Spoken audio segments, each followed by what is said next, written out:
কালকে ঈদে শপিং করার জন্য একটু বাইরে বের হয়েছিলাম। এত রিক্সায় করে যাচ্ছি।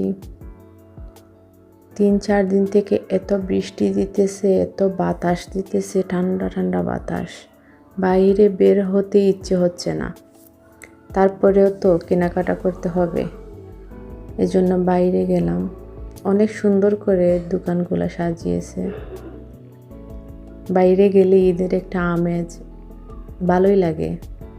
তবে অন্যান্য বারের তুলনায় এবার রাস্তাঘাট অনেকটা ফাঁকা, এত জ্যাম নেই। মোটামুটি মানুষ আছে।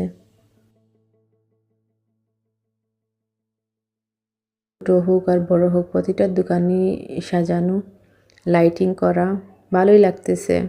তার মধ্যে আবার বাতাস, রিক্সায় করে যাচ্ছি।